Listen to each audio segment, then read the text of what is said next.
Komisi Pemilihan Umum (KPU RI) mengakomodir putusan Mahkamah Agung mengenai batasan usia calon kepala daerah. Lantas, bagaimana dengan peluang putra bungsu Presiden Jokowi, Kaisang Pangarep, maju di Pilgub Jakarta pasca putusan Mahkamah Agung? Akan kita bahas bersama dengan pengamat politik Universitas Al-Azhar Indonesia, Ujang Komarudin. Kang Ujang, Assalamualaikum, apa kabar?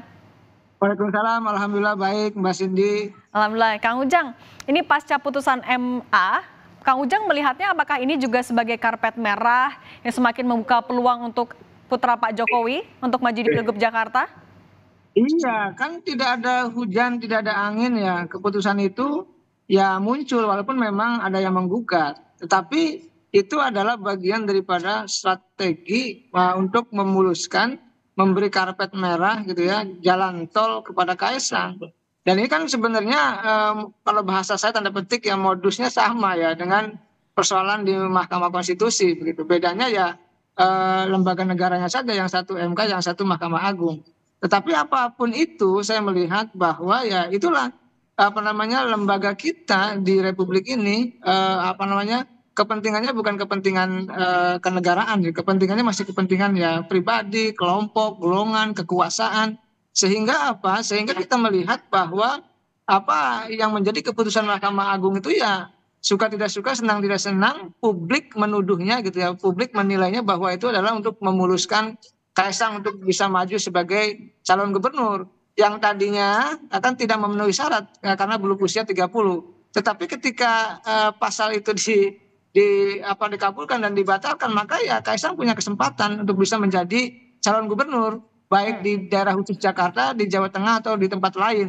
Yang jelas ya mereka payung hukumnya dulu direbut, payung hukumnya dulu disahkan, sehingga nanti soal nanti diambil maju atau tidak, yaitu apa namanya tergantung dari Kaisang itu sendiri. Oke, Kang, tapi kan kita tahu sorotan semua menuju ke Kaisang, kritik juga menuju ke sana. Apakah Anda melihat dengan banyaknya kritik, sorotan itu, Kaisang akan tetap mengambil kesempatan itu nggak untuk maju di Pilkada?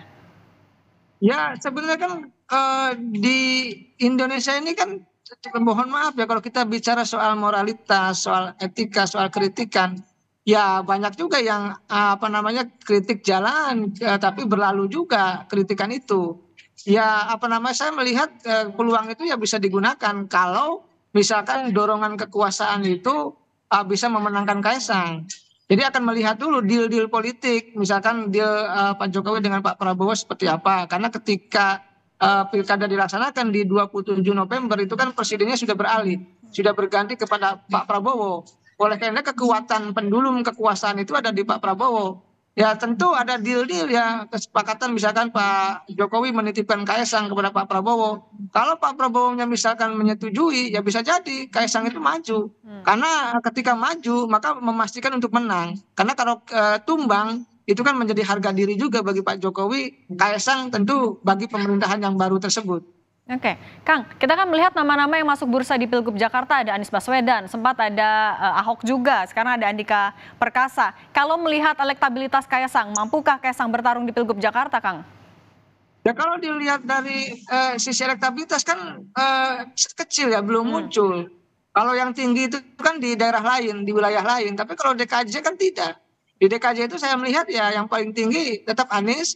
Lalu ada beberapa survei antara Ahok dan Ridwan Kamil gitu. Kaisang itu ya katakanlah kalau muncul pun angkanya kecil. Artinya kalau kita bicara DKJ, daerah khusus Jakarta yang menjadi pusat dari segala pusat katakanlah kebijakan hari ini di Indonesia, maka ya tadi ya kembali kepada elektabilitas agak sulit. Tetapi sekali lagi ya elektabilitas itu sangat penting dan apa namanya menjadi apa ya ketika mereka tinggi elektabilitasnya potensi meningkat tinggi. Tetapi jangan lupa dorongan kekuasaan, dorongan pemerintah itu juga menjadi apa ya kekuatan tersendiri dalam konteks untuk bisa memenangkan kandidat yang diusung oleh kubu pemerintah itu. Jadi ya bagaimanapun standarnya ada banyak ya, ada variabelnya banyak, faktornya banyak.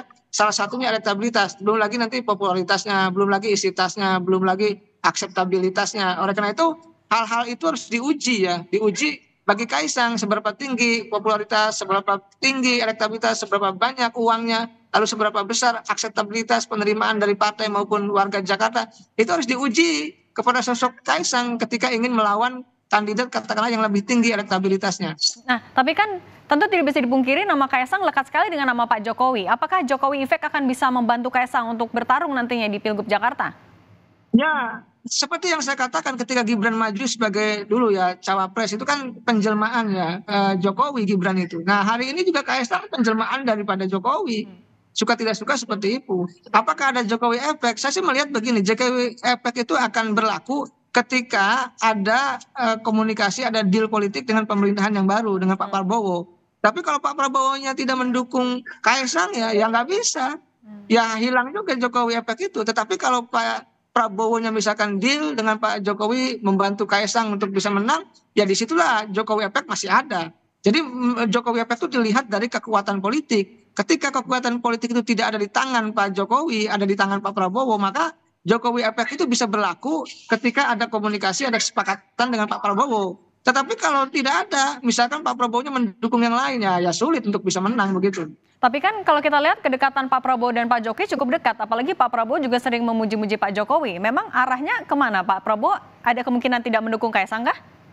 Ya, saya sih melihat mendukung. Saya melihat mendukung. Contoh ya di Sumatera Utara itu Pak Prabowo mendukung Bobi. Kenapa Bobi masuk Gerindra? Itu artinya ada kesepakatan Pak Jokowi dengan Pak Prabowo untuk mendukung menantunya. Sama ketika di DKJ nanti misalkan Kaisang itu didorong, misalkan maju ya disepakati oleh koalisi partai, ya kemungkinan besar sudah deal, sudah ada kesepakatan antara Pak Prabowo dengan Pak Jokowi. Dan saya melihat itu bagian daripada frekuensi politik yang sama antara Prabowo dengan Pak Jokowi, ya saling mendukung kemenangan lah. Ibaratnya Pak Jokowi punya jasa kepada Pak Prabowo pun ya tentu ingin membalas jasa itu, misalkan dengan memenangkan Kaisang, Bobi begitu.